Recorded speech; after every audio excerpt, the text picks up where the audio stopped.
So guys, today we are going to see the vagus nerve, okay, 10th cranial nerve, that is the vagus nerve, okay. So far what we have covered that basics concept of the cranial nerve.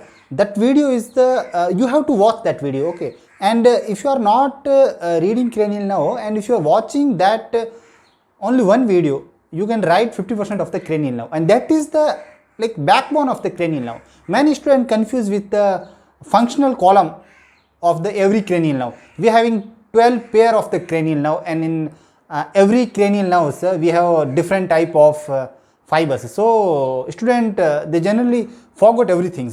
That's why that video is the backbone of the cranial nerve, and you watch that basics concept of the cranial nerve. After that you will fall in love with the cranial nerve. And so far we have covered that basic concept of cranial nerve, 3rd, 4th, 6th, and after that 9th and 11th and the 12th cranial nerve we have covered so far. And now today we are going to start, today we are going to discuss the vagus nerve, which is the 10th cranial nerve. So before going on the vagus, have you watched the video on the glossopharyngeal nerve, that is the cranial number 9th? Why I am telling? Because last 4 cranial nerves, vagus, glossopharyngeal nerve, vagus, accessory nerve and the last hypoglossal nerve, these 4 are closely related with each other. Okay, so in that video I have explained from where it's getting origin. Yeah, in the vagus nerve, vagus, this in the glossopharyngeal nerve video, in the 9th cranial nerve, in that I have explained 9th, 10th, 11th, 12th nerve, from where it's getting origin and from where it's come out. I mean, from cranial cavity, it's come out from the cranial cavity through which foramen? Okay, that is the jugular foramen, and the 12th cranial nerve, that is the hypoglossal canal. Am I right? Yes. So that I will tell you the origin and all, but if you watch that video, it will be good. Okay, 9th video on the glossopharyngeal nerve. See, vagus nerve, is it motor or tell me it is sensory, motor or the mixed type? Yeah, this is the 10th cranial nerve, and we know 3, 5, 7 and the 10th. These are the mixed cranial nerve, right? So this is the vagus, means which cranial number? This is the 10th cranial nerve, right? So this is the mixed type cranial nerve. Yeah. Now in this in every cranial nerve, what we have to discuss? We have to discuss from where it's getting origins first of all, and whether it is a sensory or mixed, that this is the mixed type, right? After that course, which is the very important things, and branches, and from where it's supplying. Okay, so in the glossopharyngeal nerve, in that video I have explained everything, but it's okay, I am explaining it again. Okay, so see here, this is the midline, this is the midline. Okay, this here is the one things, this is swellings, and in this is the second one. Am I right? Yeah. So what is this? This is the pyramid. Am I right? Yes, this is the pyramid. This is the pyramid and this is the olive. That is the pyramid and this is the olive. We are talking, see, midbrain, pons and the medulla oblongata. So I am talking about medulla oblongata. Here is the pyramid. Yes, this is thing is the pyramid, and here is the olive. So in that video what I have discussed, that lateral to the olive. Yeah, I am telling lateral to the olive from here. Am I right? Yes. This here also one more, this and one more from here, right? So this is the 9th cranial nerve. 9th cranial nerve. This is the 10th cranial nerve, and this is the 11th cranial nerve. Am I right or not? Yeah. So, and one more is here, that is, it's like this, and this is the 12th cranial nerve. So that's why I am telling last 4 cranial nerves are closely related with each other. So if you know these things, no, this is the, here is the 9th cranial number, 10th and 11th and 12th. So you can tell the origin of all 4 cranial nerves. Now we are talking about vagus nerve. So vagus nerve is here. So vagus nerve, from where it's getting origin, that it's getting origin from lateral to the olive. Yeah, lateral to the olive. Tell me the hypoglossal nerve, which is the 12th cranial nerve, from where getting origin? In between pyramid and the olive. 9th, 10th and 11th lateral to the olive, right? Yes. And it's come out from the cranial cavity through jugular foramen. Yeah, all these three. So this is the very easy things. Getting origins, same things, come out from jugular foramen, right? So these are the certain things are the same, okay, which you have to understand. And here is the 12th cranial nerve, which we already completed, right? So origin, 10th cranial nerve, lateral to the olive, it's getting origins and it come out here. Can you see this ring? Yeah, this is the jugular foramen. It's come out from the cranial cavity through this jugular foramen and come out from the jugular foramen and see this 9th, 10th, 11th and the 12th, these four nerves are closely related with each other. And when I explained the glossopharyngeal nerve, what I told you, the moment you think about course of the glossopharyngeal nerve, yes, glossopharyngeal nerve, 9th cranial nerve, what should come in your mind? Yeah, these four are closely related with, these four are the friends, okay, so they having one ganglion, okay, so 9th cranial nerve, when it's come out from the, yeah, I'm talking about 9th, yes, vagus is the 10th, first time talking about 9th. So it's come out from the jugular foramen and there is so ganglion, this is the one ganglion and second is superior ganglion and the inferior ganglion, there is two ganglion in the glossopharyngeal, yeah, in the glossopharyngeal and in vagus also, see here ganglion and this is second ganglion, right? So two ganglion, superior ganglion and inferior ganglion also present in the which nerve? Vagus nerve. In the glossopharyngeal also there are two nucleus, right? So now let me see, origin you know now, origin lateral to the olive, come out from the jugular foramen, yeah, through this jugular foramen and it's give two ganglion, superior ganglion and inferior ganglion. The superior ganglion, it's ganglion inside this jugular foramen, okay, and after that below this jugular foramen there is ganglion, that is the superior ganglion. Now tell me, this is the superior ganglion, after it's come out from the cranial cavity through this jugular foramen, it runs in this portion, no, in the neck portions between the, you know, carotid artery, common carotid artery is there and you know carotid sheath, yeah, tell me the content of the carotid sheath. From here below it's the common carotid artery and the internal jugular vein, and above it is the internal carotid artery, yeah, so internal carotid artery and internal jugular vein, here is the internal jugular vein, so it runs in between internal carotid artery and the internal jugular vein. So first it's run between the internal carotid artery and the internal jugular vein, and after that below this there is what? Common carotid artery. Here is the common carotid artery and between this internal jugular vein. So this is the only course.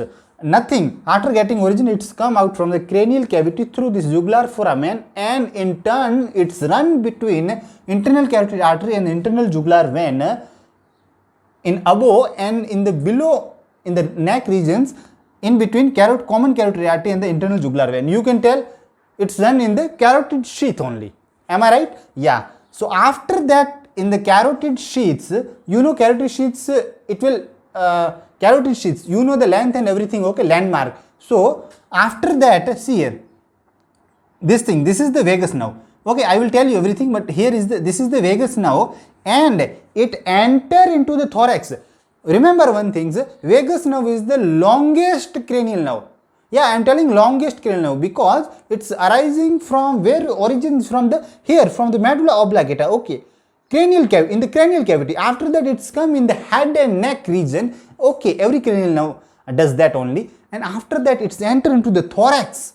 Okay, enter into the thorax and it's supplying to which structure? A diaphragm. Yeah, it's supplying to the diaphragm. So it's enter into the thorax. I'm talking about now right side. So you see here right side. It's enter into the thorax by crossing this right subclavian artery. You know this is the right subclavian artery. This is the right subclavian artery. And this is the common carotid artery. So it's enter into the thorax by crossing this right subclavian artery, and it's after that there is the thorax. In the thorax, what is the course? Okay, first of all, I want to tell you in the left side what happening. You know these things. See, here is the arch of aorta. This is the arch of aorta. Am I right or not? Yes. In the right side, there is only one branch, right? Brachiocephalic trunk. In the left side, there is two things. This is the common carotid artery, and here is the left subclavian artery. Am I right? Yes, I am talking about left side, left subclavian artery, and this is the common carotid artery in the left side. Am I right? So, in the left side, it enters into the thorax by passing between common carotid artery and the subclavian artery.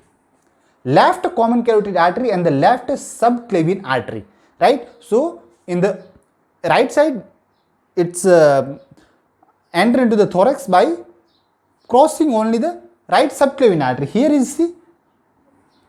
is only from right brachiocephalic, right, this is the common carotid artery, and here is the right subclavian artery, right? So it will come now, it will come like this, and it will enter into the thorax part by crossing this right subclavian artery only, and in the left side, in between common carotid artery and the left subclavian artery, right? So this is the course in the head and neck regions. I am not talking about thorax because it's I am not talking about course of this vagus now in the thorax region, because it's in the thorax part only, right? So after that, you know, if it's enter into the thorax, you know, there is lungs. Okay, it's like this only, lungs. Okay, so medial surface of the lungs, from where it's going, and ultimately it's supplying to the thorax, ultimately it's supplying to the diaphragm. Okay, that's why it's starting from here and it will going and supplying to the diaphragm. So only it's longest cranial nerve, right? So this is the origin and this is the course. Nothing, course is the very simple, from cranial cavity through jugular foramen, this carotid sheath, and after that it enters into the thorax. That's all, right? Now see here, this is the cranial root of accessory nerve. We know 11th cranial nerve, it's fused with that, it's joined the 10th nerve, and it's supplying to that larynx and all structure, right? So here is the superior ganglion, here is inferior ganglion. So cranial root of accessory nerve, it's joined with inferior ganglion and it's supplying to the respective structures, right? And this is the what? This is the meningeal branch. Now I am talking about branches. So let me mention, this is the meningeal branch. Yes, this is the first meningeal branch, right? And here is the one branch that is called auricular branch, and also known as Elderman's nerve. Elderman's nerve, right? So first, and here is the second branch. Can you see here one sinus nerve? Okay, so one is branch that is called sinus branch. Okay, so third is the sinus branch. It's supplying to the, see, this is the what? This is the common carotid artery and its division, right? So it's supplying to this part. So here is one branch that is called sinus branch. Three branch. Can you see here? One branch is here, that is the pharyngeal branch. Fourth branch is the pharyngeal branch, and it's participating, it's contributing in the pharyngeal plexus. Am I right? Yes. And this is the superior laryngeal nerve. If I'm asking you, tell me the nerve supply of the larynx, what you will say? You will think what? See, laryngeal nerve, it's supplying to the larynx only, no? Very easy. So superior laryngeal nerve. In superior laryngeal nerve, in turns, it gives two divisions, two branches, that is called external laryngeal nerve, and one is the internal laryngeal nerve. So can you see this branch? This is the internal laryngeal nerve, and here is this branch. This is the external laryngeal nerve. And one more thing, recurrent laryngeal nerve. Have you heard about recurrent laryngeal nerve? Yeah. So recurrent laryngeal nerve, see here, this is the vagus nerve. Am I right? This is here. This all are the branches, and this is the vagus nerve. It's enter into the right side. It enters into the thorax by passing the right subclavian artery. No problem. But here it's giving one branch which wind around the right subclavian artery. See, this is the right subclavian artery. It's wind around this right subclavian artery and it's supplying to which structure I will tell you. Okay, and that now is the recurrent laryngeal nerve. Recurrent laryngeal nerve. See here, same things here. If same things here, this is the nerve here. This is the nerve and it's entering into the left side. It's entering into the thorax in between these two structure, right? From here also one nerve will come, that is called recurrent laryngeal nerve, and it wind around the aorta. Yes, arch of the aorta, and it's giving one branch that is called left recurrent laryngeal nerve. See, recurrent laryngeal nerve, there is a two, right side right recurrent laryngeal nerve and the left side left recurrent laryngeal nerve. So right recurrent laryngeal nerve, it's wind around the right subclavian artery. See here, right subclavian artery, and the left side it wind around the arch of aorta, and it's that branch is called recurrent laryngeal nerve. So now tell me, meningeal branch, it's supplying to the meninges, right? Auricular branch, it's supplying to the auricle. Sinus nerve, you can see here, common carotid artery and this. Pharyngeal branch, already I have told you. Superior laryngeal nerve, it's giving two branches, external and the internal laryngeal nerve. Can you tell me the nerve supply of the pharynx? Can you tell me the nerve supply of the larynx? Yeah, motor supply and the sensory supply. Okay, so internal laryngeal nerve will be there. A recurrent laryngeal nerve, see here, let me draw one larynx diagram for you guys, so it will be easy to understand, right? I am not going to draw everything in the larynx, but cut section, if you want to draw the cut section, it will be like this. It will be like this only, right?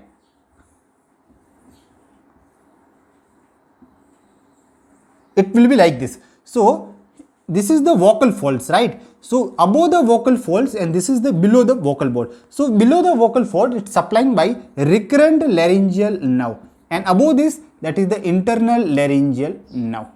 Am I right or not? Yes. So this is the some see branches 1, 2, 3, 4, and here this is the recurrent laryngeal nerve and the superior laryngeal nerve. This 5, 6 branch and one more branch for the cardiac plexus. Do you know the cardiac plexus? There is a superior cardiac plexus and the inferior cardiac plexus. There is two type of plexus. Okay, so it's giving one branches to that plexus. Okay, so there is total 7 branches. Okay, and now your favorite topic, and that is the functional column. Okay, so tell me the functional column for this. External laryngeal nerve, it's supplying to the cricothyroid muscles only. Yeah, tell me the functional column. It's very easy things for you guys if you have seen that first video. Okay, so talking about functional column. Yeah, tell me. Think functional column. Okay, where it's supplying? Vagus nerve, no? So vagus nerve is you tell me, it's a pharyngeal arch, which 4th pharyngeal arch and the 5th pharyngeal arch. I am really sorry, not 5th, 6th pharyngeal arch. Okay, there is no 5th pharyngeal arch. So 4th pharyngeal arch and 6th pharyngeal arch. What is the nerve? Ultimately it's vagus only, no? Yeah. Superior laryngeal nerve and the recurrent laryngeal nerve. Okay, so pharyngeal arch. The moment you think about pharyngeal arch, what should come in your mind? Spatial? Yeah. Spatial, visceral, afferent or efferent? Yeah, tell me. It's the efferent. So first thing is the spatial, visceral, efferent. Why spatial, visceral, efferent? Oh, it's a vagus nerve. So it's a nerve for the 4th and the 6th pharyngeal arch, right? Yeah. Tell me the second things. Tongue supply. Anterior 2/3, leave it. Posterior 1/3, leave it. Posterior most part supplied by, that is the vagus. Yeah, so spatial sensation from there carried by which nerve? That is the vagus. Yeah, so spatial, visceral and afferent, from here to there, afferent, right? Yeah, so tell me one more things. This is for spatial. Okay, you tell me, shall I write general, somatic, efferent? Shall I write? No. Why should I write that? Okay, that is for the somites. Okay, that I should not write. Yes, first, second, third tell me general visceral afferent, and fourth tell me can I write general visceral efferent, and fifth tell me which I should write. General.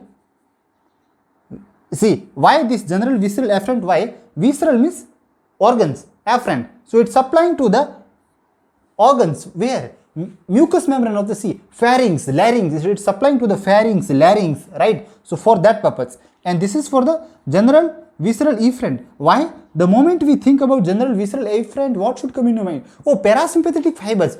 Okay, there is otic ganglion. Yeah, but it's not related to this. Okay, I know. Otic ganglion, submandibular ganglion. Yeah, there is one thing, and that is called dorsal nucleus of the vagus.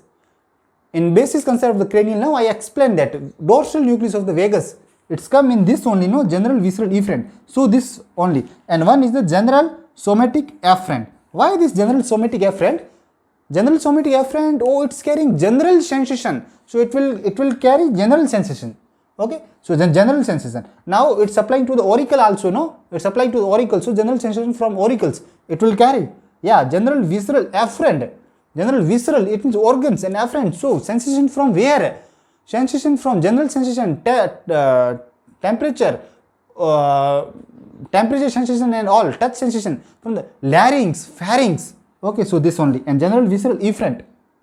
And you know dorsal nucleus is there. So how to write? You know everything. Okay, so this is the pharyngeal arch. So only first touch sensation, second, and after that this thing I told you. Okay, so this is all are the functional column. So from where it's getting origin, you know, come out from cranial cavity through jugular foramen, after that carotid sheath, and after that it's entered into the thorax. Okay, in the thorax, medial side of the lungs, you know, and after that it's supplying to the which part? It's supplying to the diaphragm. Okay, and after here it's supplying to which is the structure? See here, auricles. Okay, it's supplying to the auricle of the pinna, right? And here is the supplying to the larynx and the pharynx also, right? And here is external carotid, internal carotid, internal laryngeal now. So external it's supplying to the cricothyroid, right? And internal, and after that this is the recurrent laryngeal now, right? So it's supplying to the below the vocal cord, right? So these all things you have to understand in this video. Okay, so longest, mixed, and other things, functional column over, and everything. Okay, so thank you.